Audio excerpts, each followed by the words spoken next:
Hey everybody, welcome back to Planet Coaster and welcome back to Aerobats of Arabia. In today's episode I'm going to be working on a dark ride section of the coaster and also some other interior stuff, a little bit of exit and gift shop action as well, which is kind of unusual for me. You guys might know that I'm not a big interior guy. I just don't think I'm very good at it typically, and it's not always my favorite thing to work on. But with this coaster, I wanted to give it a full kind of indoor, kind of outdoor experience, a little bit like the Flying Dutchman at the Efteling or something like that. I'm just a really big fan of roller coasters that manage to combine dark ride sections, indoor roller coaster sections, and outdoor roller coaster sections all together in one big immersive experience. And with this ride, it also kind of fits the story that the whole ride is based on. As I've said before, it's based on the story of the Caliph Stork, and I've tried to avoid spoilers in some of my commentary, which kind of made me think today, why am I even doing this? It's a story that's almost 200 years old. I know people sometimes spoil movies from 20 years ago because they're like, you should have seen it at this point, and honestly, it's just a fairy tale. But I'm still going to speak about it in very loose terms because I do think it makes sense to at least save a little bit of the story for later sections when we're going to work on more dark ride sections. Not to mention the final video, because hopefully this is going to be a coaster that'll be able to kind of tell the story at least a little bit through the ride experience. And I want to figure out how to really do that in the end, and it's fun to also leave some story elements for later episodes to talk about if you don't know the story yet. So I'm only going to keep talking about those parts of the story which are relevant in specific videos, and today we're working on one of the last sections of the story. So basically we have the Caliph and his vizier, and they're magically transformed into storks, and they forgot the word which they need to say to transform back into humans.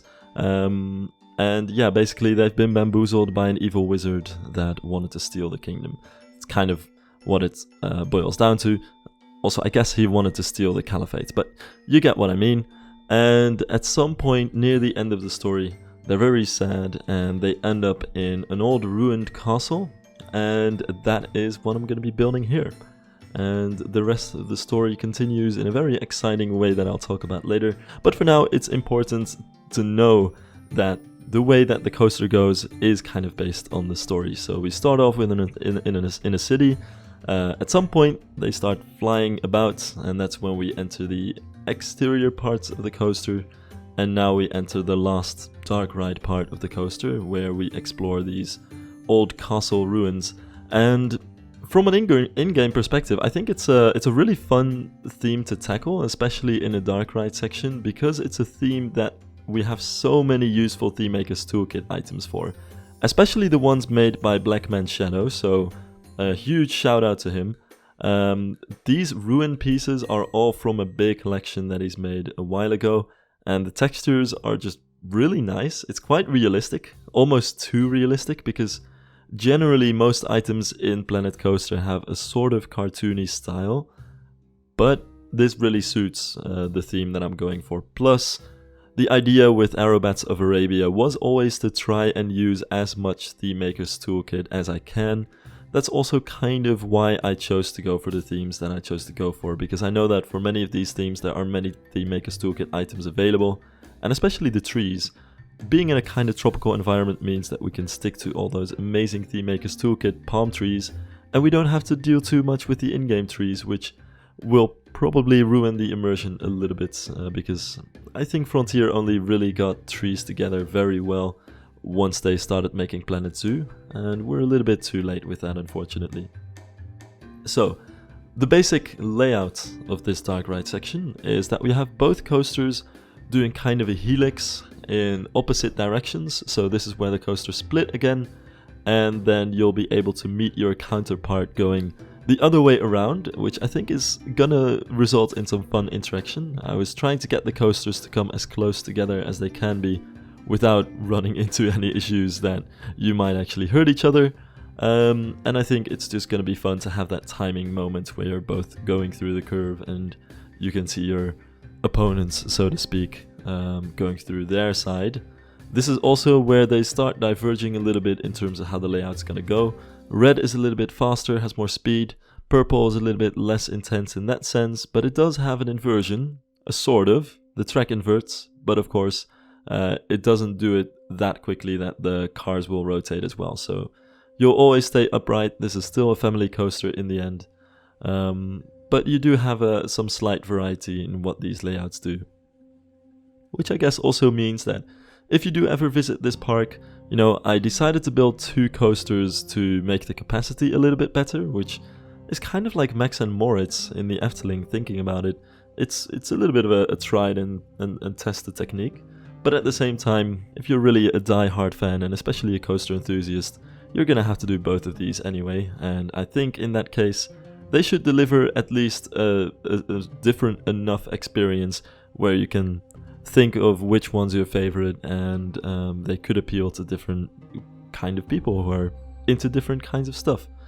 A little bit like Winja's Fear and Force and Phantasialand, which are also dueling spinning coasters, but with enough different elements that I know most people have very strong opinions about which one they prefer. And I think those are the good kind of dueling coasters. So yeah, some of the other scenery, it does contain some in-game foliage, but also lots of rubble to make the rockwork-ish kinds of elements.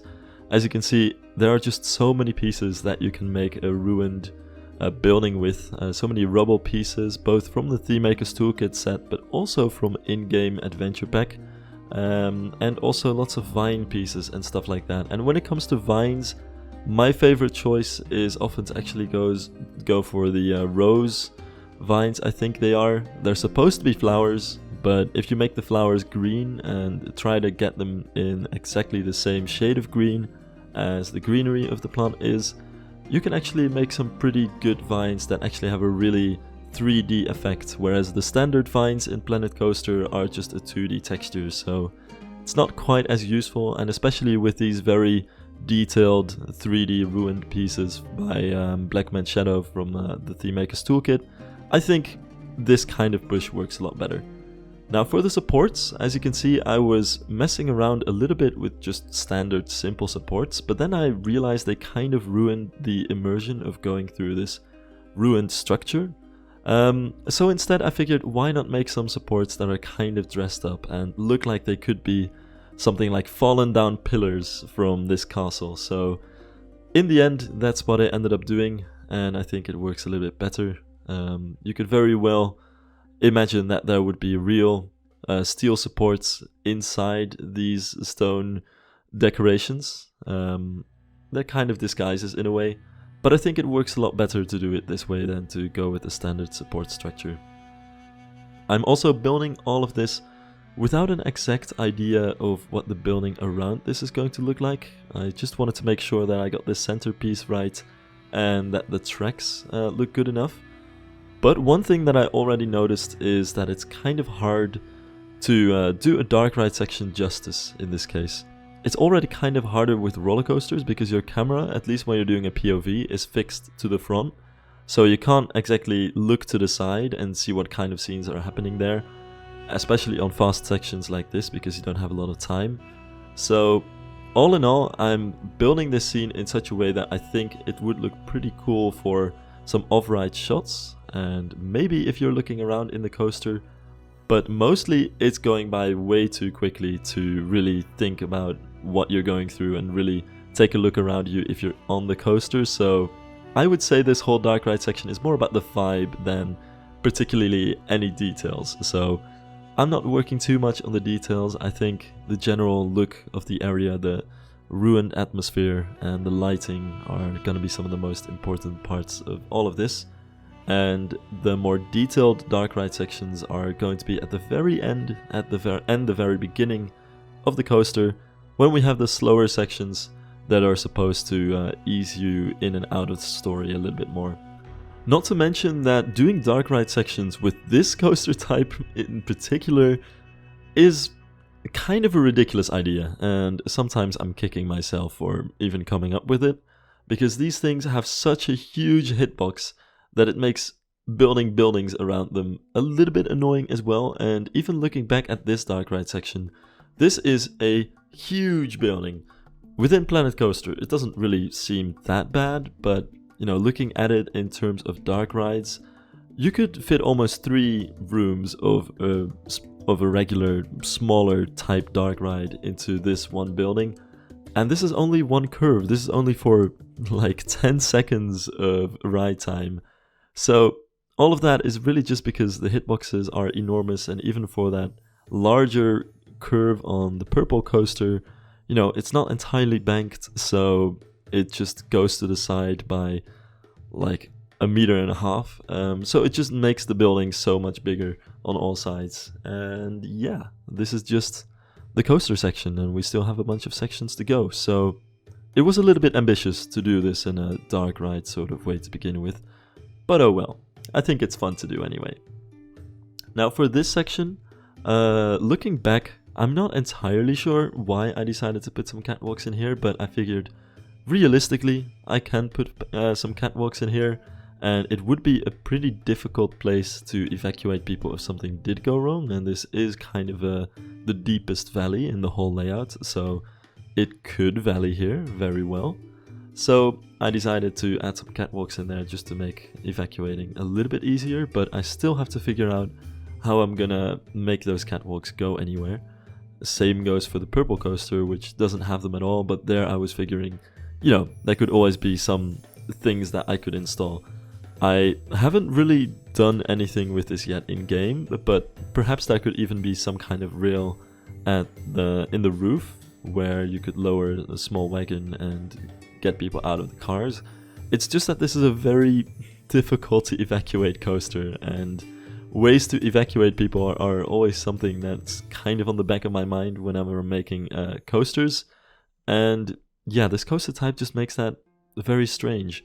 I also remember riding the one free fly in real life in Skara Sommerland, and also realizing that there were catwalks at some of the parts, like the brakes and the lift hill, but other than that, I really wasn't sure how that thing was going to be evacuated in any way.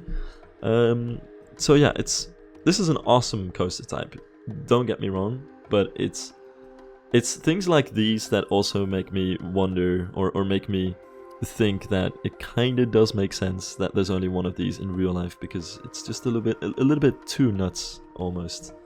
But that's the fun of it, you know. It's a coaster type that's so rare and so unique, and still really cool. And thinking of it, actually, I'm looking at the layouts for Tranan, which is the one in Skara Sommerland, and it does look like they strategically placed some sort of catwalks in some of the lower points, but maybe the layout does keep in mind which places it can valley in and which places it's not going to valley in. But yeah, it's a complex thing. I would love to see that thing be evacuated somehow. I think that would be one of the weirdest evacuation credits you can get in the theme park world. Anyway, I'm finishing up this whole ruined castle structure by placing these large brick walls on all the sides as well, because I wanted to at least make it look like you could be inside a huge abandoned castle. The exact architecture of this, again, I'm not entirely sure how it's going to work in real life, but do keep in mind that most of these walls you're not going to see a lot of.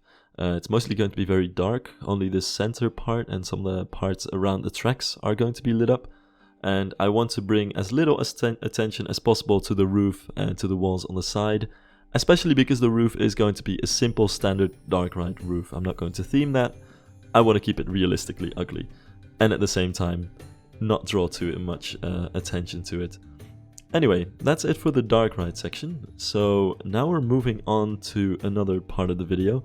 I figured the dark ride section alone wouldn't really deserve its own video, so I'm slapping this other interior building on the video as well, which is kind of fun. I don't do interiors that much, but this came out pretty good, I think. I'm decently happy with it. And it's the exit path to the from the coasters and the gift shop as well. Now, when I was building this layout, when I was building this building for the coaster as well, I wasn't really thinking of the exit and the entrance, and especially the queue line and the exit paths and how they were going to match up was gonna be a pretty difficult task, because we have, as you can see, 3 different exit paths here, because we have 3 different places that people have to enter these 2 coasters from, because again, the layouts are kind of complex. It's almost like making 2 wing riders in a row, and yeah, it's just something that's a little bit more complex than most exit path structures, and I wasn't even thinking of where to place this stuff. So eventually I figured I had enough space here to work something in and still have space left between the coaster and the plaza for a merch shop, which is, you know, in terms of realism, something that you always want to add at the exit of your coaster, just so people have to walk through the merch shop and they could make some impulsive purchases. That's just how it works. You gotta make some money. But the challenge here was that we are pretty low below the coasters, and there's not a lot of space to work with, so I couldn't exactly make large fancy arches like I've done for some other parts of the building. But I also think it kind of works this way. Thematically, you know, the station building itself is a large palace, or at least within the station where you enter and exit the coaster, it looks like the interior of a large palace. Never mind that the front facade where you enter the queue line looks like a mosque, because, you know, these are just things that the queue line is so confusing in terms of its layout and shape anyway, that I doubt most people are going to know which way is left and right once they enter the station, kind of in a, you know, Phantom Manor, hide the actual layout of the building kind of way. So yeah, you feel like you're in a palace, and then once you leave the coaster, you walk down into these cellars, and I imagine they're kind of like the basement of this palace. You know, you're entering the back door sections, and it's not all as fancy as it is up in the station. Still a little bit fancy. We've got some pillars, some interesting lighting. I still want to make it look nice, but it does look like the basement. So that's the general vibe that we're going for here. And then in the basement there's this pretty shop hiding where suddenly you enter this very small bazaar and there's all kinds of stuff to buy. And, you know, there's also the space where you can buy photos from the photo moment in the ride.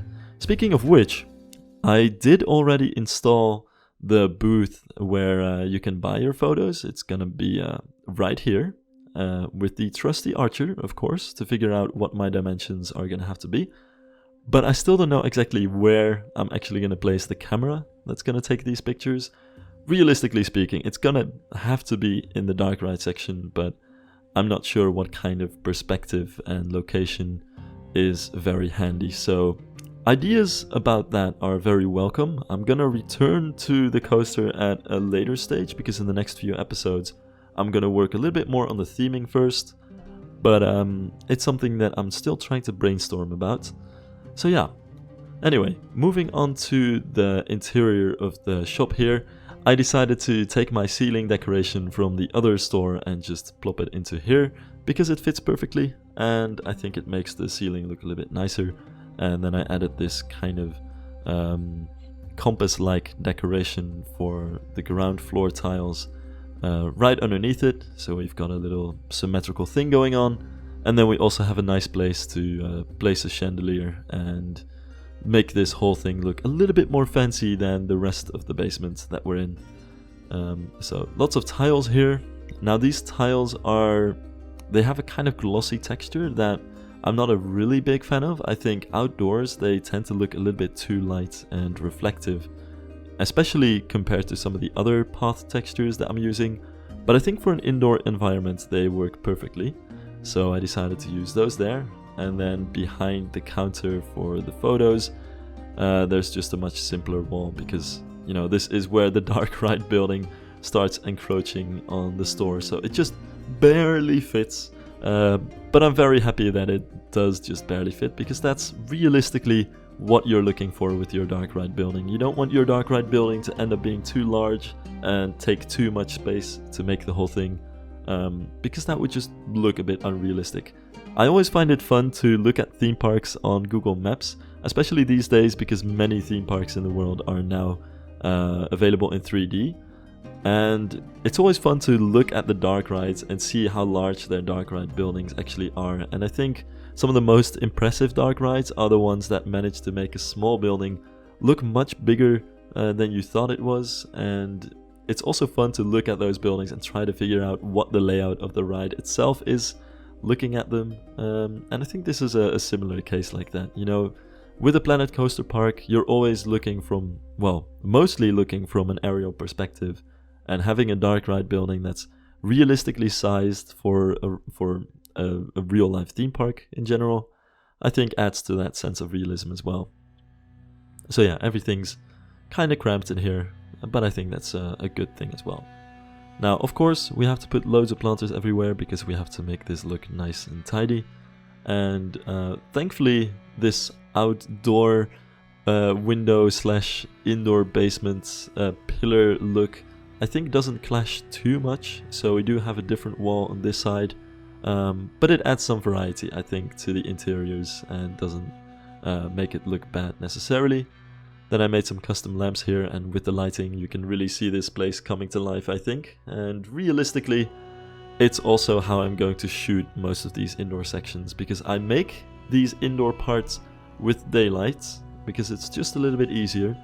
But the final product and what they're actually going to look like to people visiting the park will of course be in Planet Coaster night, because that's when you can see what it looks like with the lights on and without, you know, the sun shining through the roof, which doesn't exist yet. So finally, I need to add some merchandise, of course, and thankfully we have lots of Theme Maker's Toolkit items with clothes and books and posters and games and all kinds of doodads and gizmos and doohickeys and whatnot to place in here.